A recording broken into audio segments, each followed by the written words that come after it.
Hi, and welcome to another edition of Newsmakers. I'm Jerry Roberts. It is Friday, February 11th, and we have a special press clips edition this week in which we go behind the scenes with folks who are producing news, public affairs, entertainment, and music programming. And we are delighted to be joined by some of the students who operate KCSB 91.9 FM, kcsb.org streaming out at Stork Tower at UCSB. And they are celebrating the 60th anniversary of KCSB, which seems probably a long time to all of you, but I was 13 years old, so no big deal here. But I want to welcome them all in. We have Zena Omar, who is the general manager, Diane Escamilla, the program director, Al Simpkins, assistant program director, and Marley Calderon, the business director. Thank you all for taking the time to join us this morning. Zena, let me start with you. Can you talk a little bit about the history of KCSB? What is it? Where did it come from? And where things stand now? Yeah, so hi Jerry, thanks for having me. KCSB is actually the first UC radio station. It was originally founded in 1962, and it was actually just like Bill Harrison and a couple of his friends out of their dorm room, which was second floor of Anacapa Hall. They called it Navajo Radio, and they only played classical music to avoid complaints back then. But yeah, since then we've moved around to the UCEN, and now we're under Stork Tower. And we're actually the only licensed US radio station to have ever been shut down by the police. The reason was that KCSB coverage contributed to civil unrest during the 1970s riots with the Isla Vista bank burning. Students were protesting the Vietnam War, slum conditions, and I think it's just a testament to how KCSB really upholds coverage and activism and upholding underrepresented voices. All right, thank you. Diana, you're the program director. Can you talk about what the content of the station is? It on 24/7? You know, how would you characterize what the content is? Yeah, so KCSB is on 24/7, 365 days a year with original programming. We have over 100 volunteer DJs at a time with a wide range of diverse content, from public affairs to cultural arts and to music of every genre: classical, folk, metal, hip hop, reggae, world music, gospel. The list goes on, and both community members, students, and KCSB alumni contribute to our diverse schedule and uphold our pillars of being educational, non-commercial, and alternative. And so we have original, underrepresented content at all times for people to discover and find new music and hear new perspectives on our airwaves. Nice. Al, I actually worked, I was the publications manager for the Nexus for about 4 years. So I lived there under Stork Tower for a while and got used to, amazing comings and goings at the radio station. There's so many people involved. But what happened with the pandemic? I mean, you weren't able to continue that kind of up close and personal programming. What did you do? How did you guys manage that? Yeah, well, when the pandemic initially hit, I was still just a radio programmer myself. I didn't actually get on the executive committee until the following summer. So my work as a DJ initially reflected, same as everyone else, where we made this drastic shift to remote programming and with a system called day managing. So what that looked like was everyone had to switch to recording and producing their radio shows remotely via their laptops and whatever music software they had available to them. And then they would submit their content to one of the members of the executive committee, and another one would be submitting it into these playlists. And then, so now, flash forward, I'm on the executive committee, and we are kind of returning to in-person and trying to reintegrate programmers back into the station that haven't been there in, up to 2 years potentially, or maybe never. So that's probably been the most difficult part about it, is training people who have, been a part of KCSB for a couple years now, but have never even set foot in the studio. Wow. Wow. Okay. And Marley, talk a little bit about the finances. How does KCSB maintain itself? And I guess this 60th celebration that you're having this month is an opportunity for people to get involved from a financial perspective. Hi, yes. So we are currently in our third day of our 10-day fund drive, and it's us returning back to a 10-day format after doing 7 days last year because of the pandemic. And during this time, really just every programmer, everybody that works at the station, community members come together to really support and advocate for the station, because we do receive some support from the university, but that only really covers that lock-in fee that we get only really covers student wages. So any other thing that we want to do, any project we want to really have and set forth, it comes from really the support that we get from the fund drive and really that fundraising effort. Henry, sorry. No worries. Henry is awesome. Okay.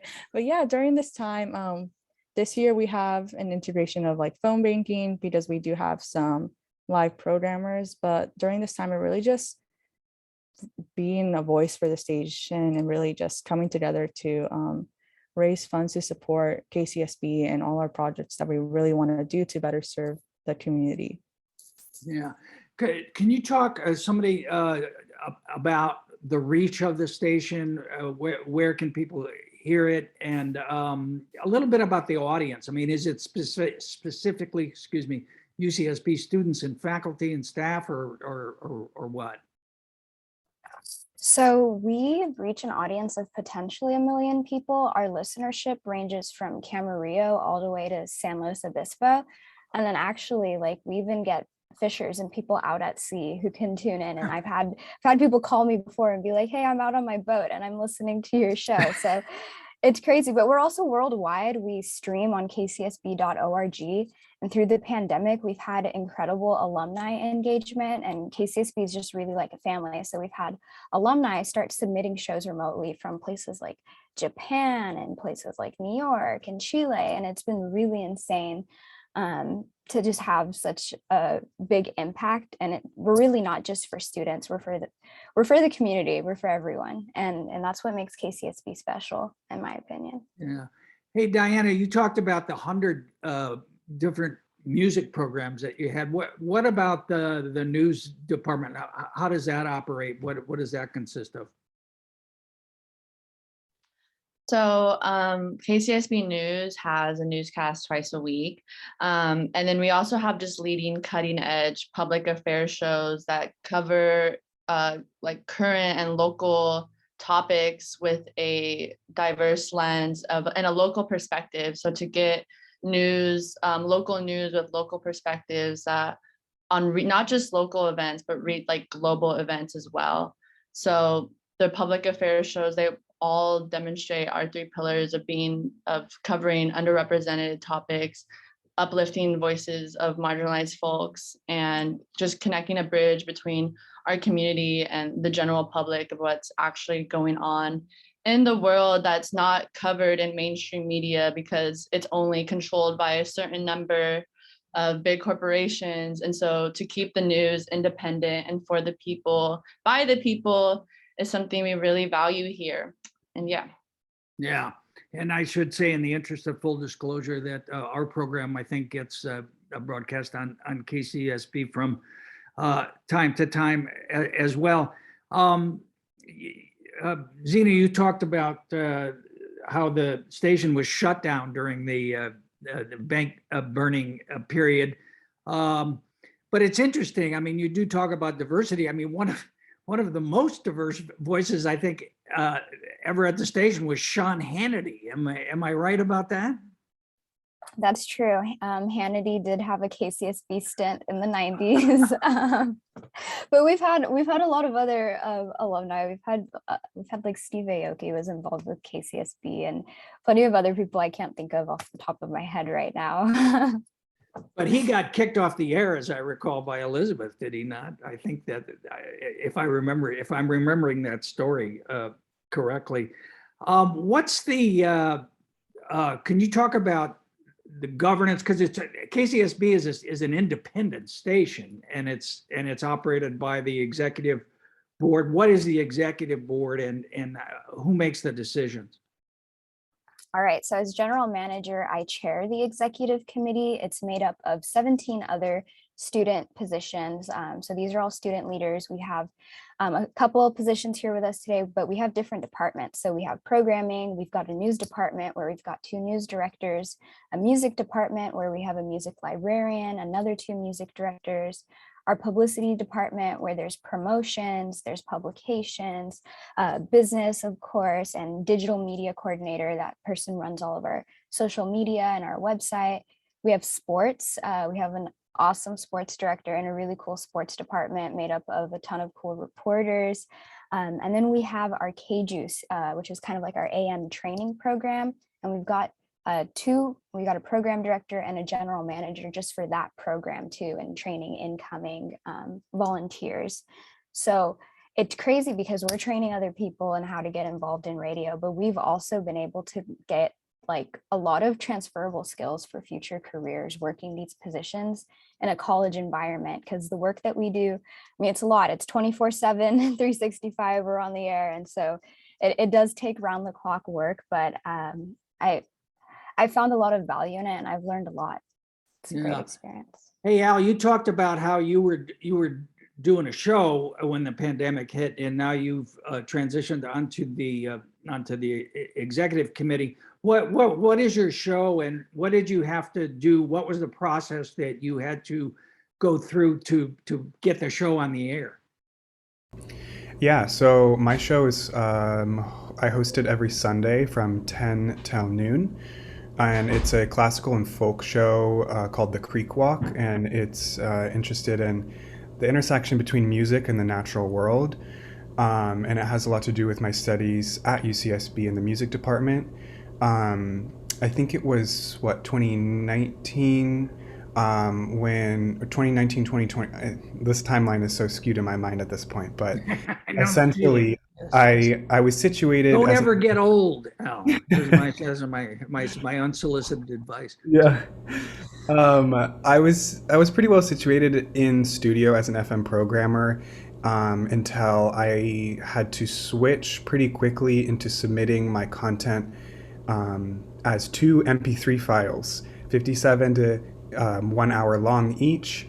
You know, I had to have my legal IDs. There's a whole host of considerations of remotely producing your show now. I use Audacity personally, and that would go from me emailed to a day manager, submitted into a folder, and then another personnel at the station, the playlist builder, which is what Diana and I and a couple others do pretty strictly now.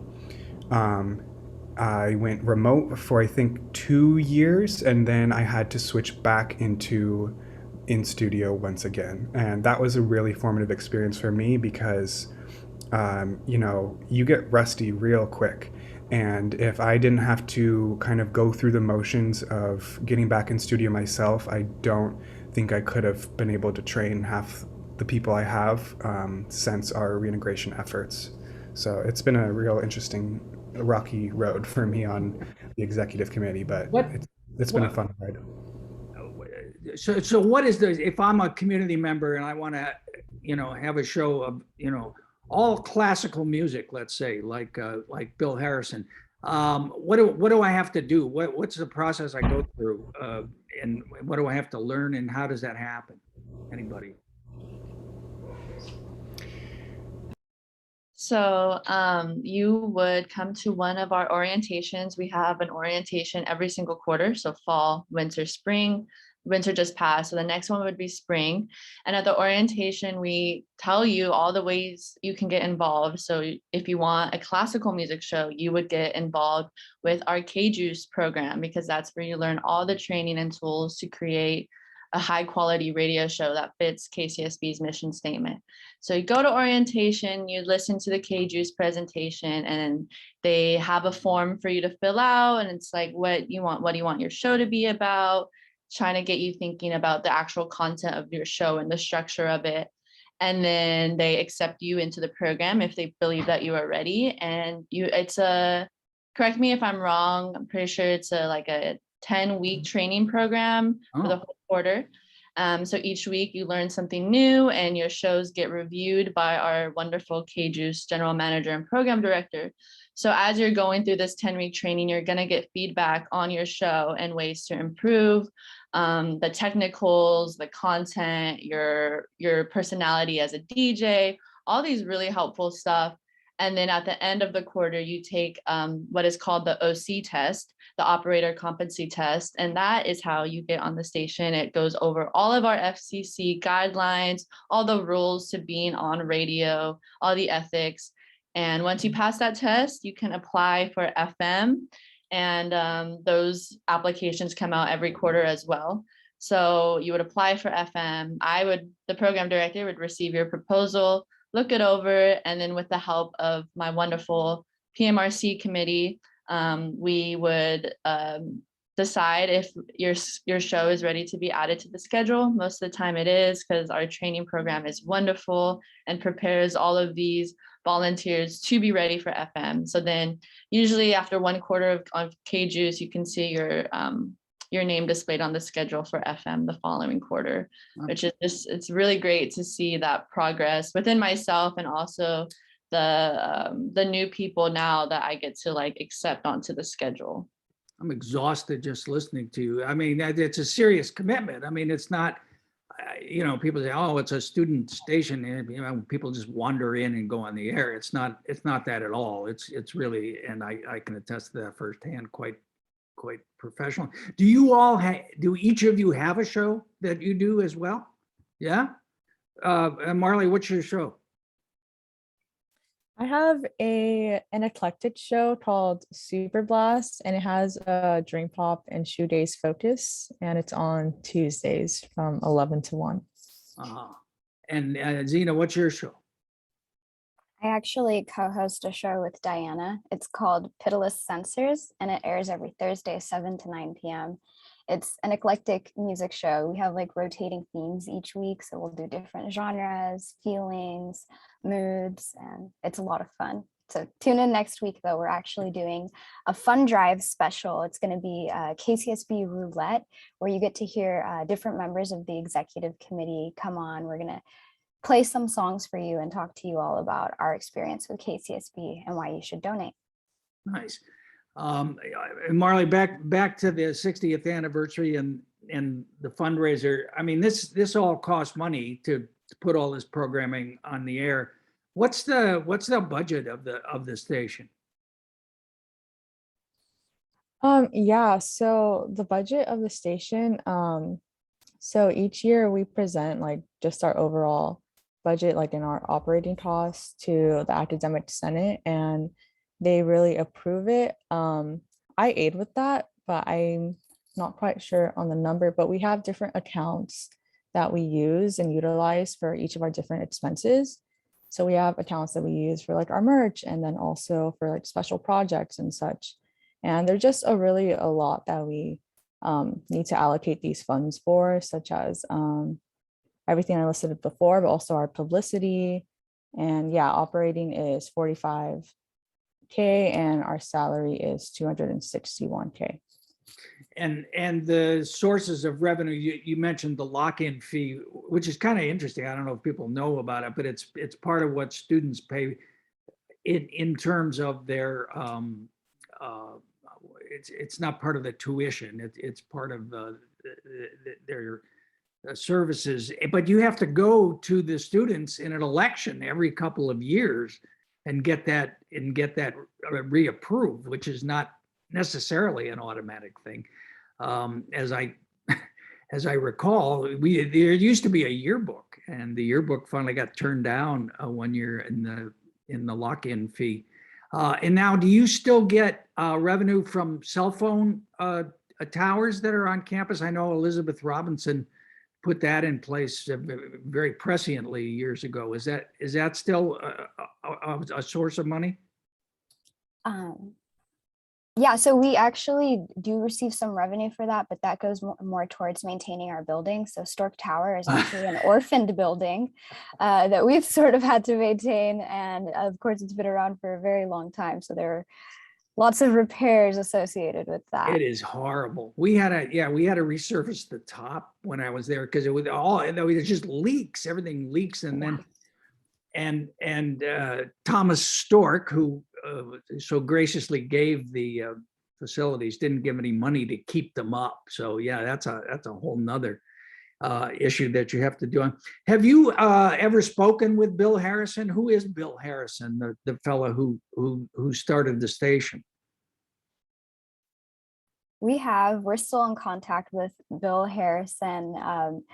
He is also a loyal donator every single year for Fund Drive. And actually he was just recently on one of our news programs, and he was saying that he never could have imagined KCSB becoming what it is today. Like, he's always like stunned at how much it's expanded from just being a radio only broadcast to the dorm halls, and now we're broadcasting 75 miles each way, and we've got this extensive staff. It's crazy.